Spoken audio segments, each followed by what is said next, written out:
Hola, ¿cómo andan?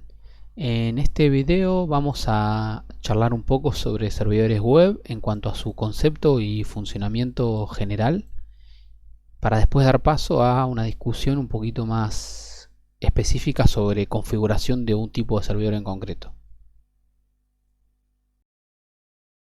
Bueno, como ya sabemos y lo hemos dicho en varias ocasiones, los servidores web son es uno de los elementos del modelo cliente-servidor. En particular es el que llamamos el elemento pasivo, es decir, el que recibe de forma pasiva las peticiones que genera el cliente. Acceder a un árbol de documentos es una de las funciones posibles que podemos asignar a un servidor a través de estas peticiones HTTP, aunque también lo que se puede hacer es que la solicitud exija o requiera acceder a recursos dinámicos.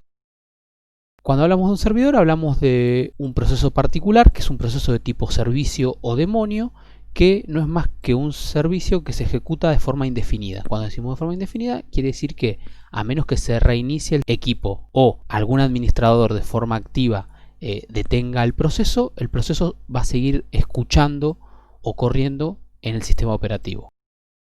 Como un proceso de red se vincula a un puerto bien conocido, que sabemos que es el 80, aunque también si estamos ante HTTP seguro, el puerto bien conocido es el 443.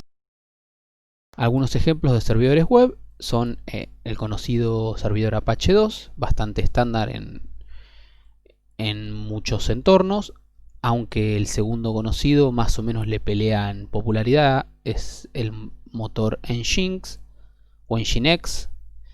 Existen otros, por ejemplo en el mundo Java tenemos Tomcat, que cumple características similares, y por último tenemos un tipo especial de servidores que le podemos llamar standalone. En general son servidores bastante chiquitos que tienen un objetivo más centrado en el desarrollo. Vamos a usar un servidor standalone en la materia sobre todo para el despliegue de los TPs y en lo posible del TP final, y son servidores que se recomiendan para, ya lo dije antes, instancias de desarrollo. Son muy sencillos de ejecutar y tienen muy pocas características. Ya lo vamos a ver andando, pero la idea es que sirvan para que el desarrollador no tenga que hacer un despliegue muy grande en un servidor como Apache o Nginx, que pueden requerir configuraciones más sofisticadas.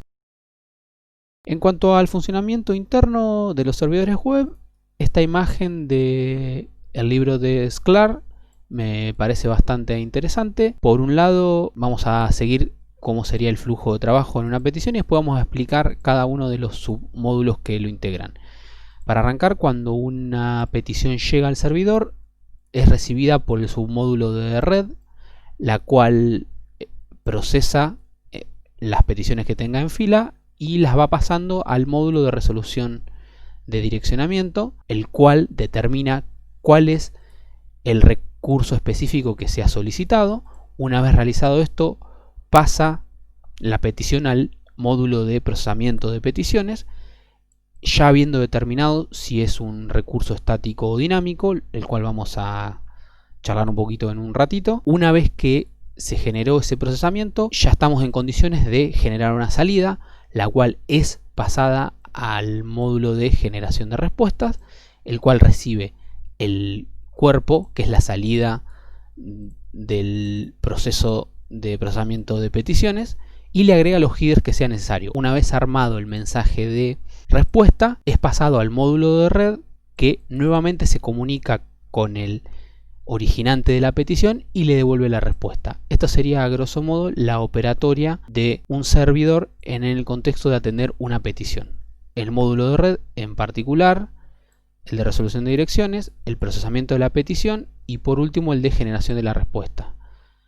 En cuanto al módulo de red, podemos decir que genera una fila de peticiones a atender y otra fila de peticiones atendidas. Esto significa que el servidor puede procesar un subconjunto de las peticiones que le llegan. Por ejemplo, cuando está ante una carga importante de trabajo, necesita poder establecer una diferencia entre peticiones que ya están siendo atendidas y peticiones que están pendientes de serlo. Otra de las cosas que mantiene, por ejemplo, es el Keep Alive con todos los clientes y va marcando las peticiones ya atendidas cuando el mensaje fue recibido. Esas son las responsabilidades del módulo de red. El módulo de resolución de direcciones tiene varias subresponsabilidades. Una es determinar a qué virtual hosting está haciendo referencia a la petición. Vamos a charlar un poquito más sobre virtual hosting en un rato. Lo otro que hace es address mapping o mapeo de dirección, que es definir con el path sobre todo a cuál proceso o a cuál configuración interna se refiere el recurso que está siendo solicitado. Y por último hay una opción adicional de autenticación que, si bien no lo mencionamos, HTTP desde la versión 1.1 tiene algunas cabeceras de autenticación. Esto es cuando nosotros queremos restringir el acceso a algún recurso o subconjunto de recursos en particular. Podemos configurar en el servidor web una autenticación que va a requerir en principio usuario y contraseña. Hay algunos métodos más sofisticados, pero quedémonos con esa idea. Si hacemos ese control de acceso en el servidor, en este módulo se determina y en todo caso se le solicita al usuario y contraseña para acceder. En caso de que todo esto se haya procesado correctamente, pasamos al módulo de procesamiento de la petición, donde tiene lugar el procesamiento de contenido estático o dinámico. ¿Quién definió si el contenido era estático o dinámico? El módulo anterior de mapeo de direcciones. ¿Y nosotros qué tenemos que hacer en esta parte? Bueno, si es contenido estático, simplemente recuperarlo y pasárselo al módulo de generación de respuesta. Y si es contenido dinámico, habrá que generar el proceso que atienda la petición. Por último, como ya dijimos, tenemos el submódulo de generación de respuesta, donde le pasamos las cabeceras que son propias del servidor, que las va a gestionar el propio módulo. Por otro lado, tenemos el cuerpo, que va a ser la salida del proceso del procesamiento de la petición, es decir, del paso anterior. Yendo un poco a la parte de contenido estático, nosotros podemos establecer que un contenido es estático cuando ese recurso ya existía en el servidor. Por ejemplo, si existe un archivo .html en el servidor y este archivo exactamente solicitado en la petición, decimos que estamos ante un contenido estático. Lo mismo pasa con imágenes, con CSS o incluso con cualquier contenido multimedia cuyo archivo ya previamente exista. En este caso, bueno, acá tenemos un ejemplo con una foto, tenemos una URL que apunta a ese contenido y en el server por configuración determinamos que apunta a ese recurso específico, en este caso una imagen. En ese caso tenemos que el path de la URL es toda esa parte, /documentos, /imágenes, /foto1.jpg, y tenemos que existe una primera parte en el path del servidor que le llamamos document root o raíz de documentos. Document root es un concepto muy importante en la configuración de servidores porque me dice a partir de qué directorio comienza mi proyecto, y todos los paths que vengan van a ser relativos al document root. Entonces, si yo quiero armar el path completo al documento en el servidor, yo tengo que concatenar el document root y el path que viene en la URL. Esa concatenación es el path al contenido y es lo que por defecto va a ser el web server ante una situación de contenido estático. Por otro lado, tenemos el contenido dinámico, el cual es una petición que el servidor determina que es necesario invocar a un script o un proceso o programa para que genere la respuesta. En general, a nosotros desde la programación web de backend nos va a interesar mucho el contenido dinámico porque es donde nosotros vamos a ponernos a generar código. ¿Qué obtenemos como respuesta a la ejecución de este programa? Bueno, headers del propio servidor, eso ya se van a generar en el módulo de petición de respuesta, el módulo de generación de respuesta, perdón. Headers del script, el script mismo tiene la posibilidad de generar algunos headers propios en situaciones bastante particulares, pero lo puede hacer es decir, sobreescribir el contenido o agregar headers que el servidor no agregaría. Y por último, como parte del body, la salida del script va a formar parte de ese cuerpo. Todo lo que salga de ese script, por ejemplo, el script puede generar HTML perfectamente, eso se va a agregar al body del mensaje de respuesta y así va a llegar al cliente. Un script, como es un programa desarrollado por programadores, puede devolver cualquier tipo de contenido. Y si el script juega con los headers de content type, puedo hacer que un script genere una imagen, genere un archivo, genere un streaming, genere HTML, genere CSS. Es decir, es indistinto lo que se genera como salida siempre y cuando coincida el contenido del body con el header content type. El navegador va a poder interpretarlo de forma adecuada. Para hacer un poquito de trazabilidad histórica, sin irnos demasiado por las ramas, tenemos que la primera especificación o estándar de contenido dinámico la estableció CGI, donde lo que nos va a interesar era que cada vez que llegaba una petición que se definía que era un proceso CGI, el servidor web lo que hacía era levantar un proceso y le pasaba toda la información de la petición. El proceso CGI podía ser un compilado en C, un script en Perl, etc. Ejecutaba un script con toda la información que se le pasaba y la salida de ese script era el body de la respuesta que devolvía el web server. Una de las cosas que también implementó CGI para mantener una abstracción o una interfaz y que no esté hardcodeado dentro del web server como operaba CGI era, bueno, el script va a recibir toda la información de la petición vía variables de entorno. De esta manera yo podía usar cualquier lenguaje de programación que acepte variables de entorno, que son prácticamente todos los lenguajes de programación, y jugando con la recuperación de dichas variables yo podía hacer que mi proceso funcione en relación a lo que el usuario había solicitado.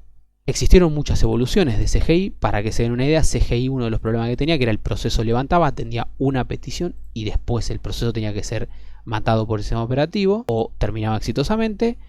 Bueno, como sabemos, los sistemas operativos no son del todo eficientes para levantar procesos. Entonces, por ejemplo, FastCGI, una de las innovaciones que introducía era, bueno, levantamos un proceso que pueda atender más de una petición, o dicho de otra manera, se podía reutilizar ese proceso. Hay otras optimizaciones, en algún momento se dejaron de usar procesos y se pasaron a utilizar hilos, etc. En todos los casos los conceptos eran más o menos similares, solamente que buscaban la manera de optimizar el proceso. Por último, y hoy en día más moderno, tenemos los módulos de multiprocesamiento de Apache, que básicamente le permiten a terceros desarrollar código que se ejecuta en el web server y código que se ejecuta en el intérprete o compilador, de manera que los web servers se desentienden de la forma en que se levantan los procesos y se ocupan los generadores del módulo. Entonces aparecen un montón de esquemas distintos, algunos más eficientes que otros, o mismos módulos con configuraciones distintas para optimizarse ante cargas de trabajo grandes o ante muchas peticiones pequeñas pero masivas, etc. Hay un montón de esquemas ahí que tienen que ver con el problema que intentemos resolver. No me interesa detenerme mucho más en esto porque a nosotros nos interesa lo que pasa después de que se levanta el contenido dinámico, pero me parecía interesante que repasemos todas estas tecnologías. Por último, y para ir cerrando algunos de los temas estos, tenemos que ante todas estas situaciones se pueden generar distintos eventos. Y quería discutir un poco los códigos de estado, que es algo que ya conocemos, pero darle un poquito más de refinamiento y entender algunas cositas más. Por ejemplo, si la petición se atiende de forma exitosa, sea estática o dinámica, el servidor va a enviar un código de estado 200. El 200, ok. Por ejemplo, si tenemos un problema de que el recurso en el módulo de address mapping no funciona, ahí es donde aparece el 404. Es decir, el servidor con la información de la petición no pudo determinar a qué recurso interno corresponde. En ese contexto es que el servidor devuelve un error 404. Si tenemos un error en la autenticación porque se usó el módulo de autenticación y me ingresaron mal el usuario o me ingresaron mal la clave, obtenemos un 401. Y si por ejemplo tenemos algún error de permisos en el recurso, si el recurso existe, el recurso está, la autorización está perfecta, pero hay un problema de permisos y el servidor web no puede recuperar el recurso, no lo puede abrir, es cuando nos devuelve un error 403. Son los errores más comunes que podemos tener del grupo de los 400.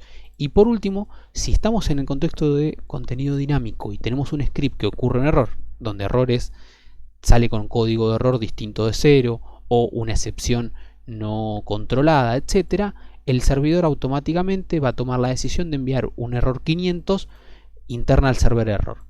ese es uno de los códigos que más nos sirve a nosotros del lado de la programación, porque vamos a tener que ir a los logs del servidor y ver qué es lo que falló en nuestro código. Puede ser que faltó un punto y coma, que está mal indentado si es código Python, etc. Es decir, en nuestro código hay algún bug. Y bueno, eso es todo por parte de los códigos de estado. Lo último que quería discutir es el concepto de virtual hosting, que lo mencionamos como parte del mapeo de direcciones. Cuando decimos que tenemos ante virtual hosting, decimos que podemos un mismo servidor manejar múltiples sitios, o dicho más genéricamente, una misma IP puede tener bajo su órbita múltiples servidores y múltiples sitios a la vez. Esto era un problema en HTTP 1.0 porque teníamos que mapeábamos IPs y puertos, pero como no teníamos ningún header donde me venga diferenciado el dominio, entonces no había manera de dividir entre varios sitios manejados por el mismo servidor. En HTTP 1.1 aparece un header específico que se llama host, donde siempre tengo cuál es el dominio al que me están apuntando. Pensémoslo del siguiente modo: si yo estoy en el navegador y genero una consulta DNS que me devuelve una IP, yo empiezo la conexión TCP hacia dicho servidor, entonces al servidor solo le llega la petición con el barra, etcétera, con el path en la línea de estado, entonces no tenía manera de darse cuenta dónde estaba el host. Se introduce de forma obligatoria el header host en HTTP 1.1 donde va el dominio, entonces yo puedo poner múltiples dominios bajo el mismo servidor y solo en el módulo de virtual hosting el web server puede determinar para cuál de esos virtual hosting está dirigida la petición. Bueno, un poquito lo que acabo de decir, pero escrito en la slide. Esto de virtual hosting lo vamos a ver un poquito más andando en el próximo video, pero la idea es esta: manejar múltiples sitios a partir del header host en el mismo servidor.